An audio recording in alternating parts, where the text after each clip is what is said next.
అయితే municipal election సంబంధించి ఏంటంటే ఇండియా మొత్తం యాక్చువల్గా సర్వే స్టార్ట్ చేశారు, జనాభా సర్వే.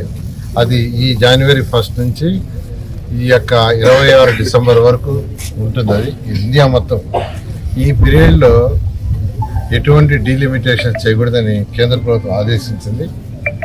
అందువల్ల యాక్చువల్గా ఏంటంటే ఈ 1 year అయిన తర్వాత ఆ డీలిమిటేషన్ ఏదైతే విలేజెస్ మెర్జేషన్ కానీ డిలీషన్ కానీ ఇందాక నాకు రిప్రజెంటేషన్ కూడా తెచ్చిచ్చారు. ఈ 1 year చేయటానికి లేదు, అది కేంద్ర ప్రభుత్వం ఇండియా మొత్తం ఆదేశించింది. అందుకనే మీ యొక్క కందుకూరుని నెల్లూరులో ఉంటే అది ప్రకాశంలో కలపాలనే దానికోసం 31 డిసెంబర్ లోపల చేయాల్సి ఉంటే అర్జెంటుగా క్యాబినెట్ మీటింగ్ పెట్టి దాన్ని చేయటం జరిగింది. లేకుంటే అది కూడా ఆగిపోయింది, అది కూడా మరొక 1 year ఆగిపోయింది. కాబట్టి 1 year వెయిట్ చేయండి, ఖచ్చితంగా అయిపోగానే చేసి. అందరికీ నమస్కారం. కందుకూరు మున్సిపాలిటీ ఎన్నికలు ఇప్పట్లో లేవు. సంవత్సరం వరకు ఎన్నికలు జరిగే పరిస్థితి లేదు.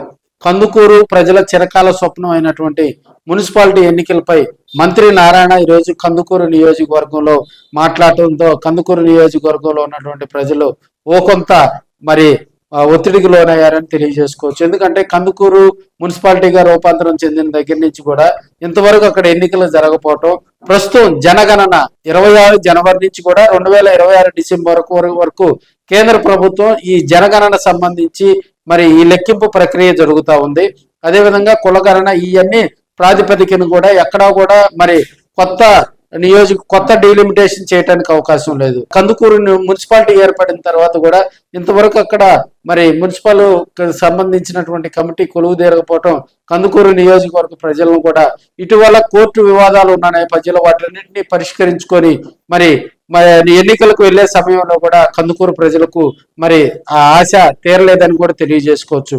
ఎందుకంటే విశాలమైనటువంటి కందుకూరు నియోజకవర్గం జిల్లాలో కొత్త జిల్లాల ఏర్పాటుకు సంబంధించి ఇప్పటి వరకు నెల్లూరు జిల్లాలో ఉన్నటువంటి కందుకూరు నియోజకవర్గాన్ని 2026కు ముందే అంటే మనకి డిసెంబర్ నెలాఖరులోపే మరి ఉమ్మడి ప్రకాశం జిల్లాలో కూడా కలపడం జరిగింది.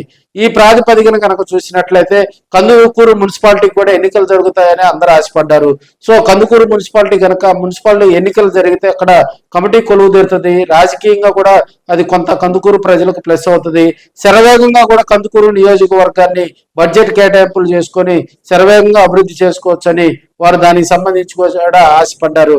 అయితే మరో సంవత్సరం పాటు కందుకూరు కాన్స్టిట్యున్సీకి సంబంధించి కందుకూరు మున్సిపాలిటీకి సంబంధించి మరో సంవత్సరం పాటు ఎలక్షన్లు వాయిదా పడినట్లని మంత్రి వ్యాఖ్యల్లోనే స్పష్టమవుతుందని కూడా తెలియజేసుకోవచ్చు.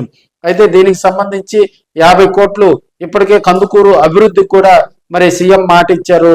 దాంట్లో కొంత నిధులు కేటాయించారు. మిగతా కేటాయింపులు కూడా త్వరితగతిన చేపడతామని మరి కందుకూరు నియోజకవర్గంలో ఎంఐజీ లేఅవుట్ ను కూడా మరి నియోజకవర్గ ఎమ్మెల్యే ఇట్టూరు నాగేశ్వరరావు తోటి కలిసి మంత్రి నారాయణ పరిశీలించడం జరిగింది.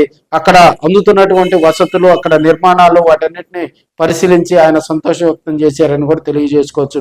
అదేవిధంగా కందుకూరు నియోజకవర్గంలో ఈ మధ్యకాలంలో అభివృద్ధి ధ్యేయంగా ముందుకు సాగుతున్నటువంటి ఇంటూరు నాగేశ్వరరావు గారితో కలిసి కందుకూరులో కొంత ప్రాంతాన్ని పరిశీలించడం జరిగింది. సెంట్రల్ లైటింగ్, అదేవిధంగా డ్రైనేజీ, ఇవన్నీ కూడా రాబోయే రోజుల్లో కొత్త కందుకూరును చూస్తున్నానని, గతంలో వచ్చినప్పుడు కందుకూరు ఇంత అభివృద్ధి చెందలేదని మంత్రి నారాయణ లోకల్ గా ఉన్నటువంటి ఎమ్మెల్యే ఇంటూరు నాగేశ్వరరావును పొగడ్తలతో ముంచారని తెలియజేసుకోవచ్చు.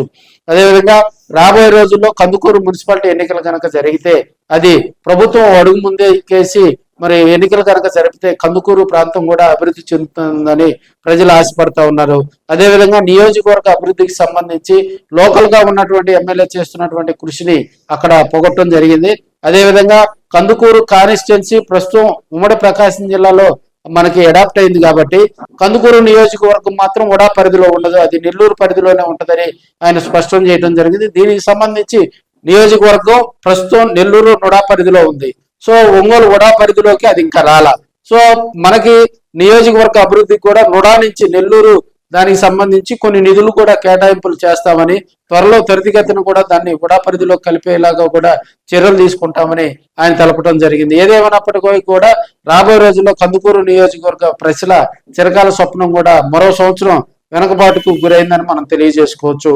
ఒంగోలు అంటే మనకు ఉమ్మడి ప్రకాశం జిల్లాలో కందుకూరు నియోజకవర్గాన్ని కలపడంతో మరో కొన్ని రోజుల్లో కూడా మనకి రామాయపట్నం పోర్ట్ అది పూర్తయితే కందుకూరు కాన్స్టిట్యున్సీలో కూడా శ్రద్ధ వస్తుంది. రాబోయే రోజుల్లో అభివృద్ధి పరంగా కూడా కందుకూరు కాన్స్టిట్యున్సీ మరింత దూకుడుగా ముందుకెళ్తుందని మనం తెలియజేసుకోవచ్చు.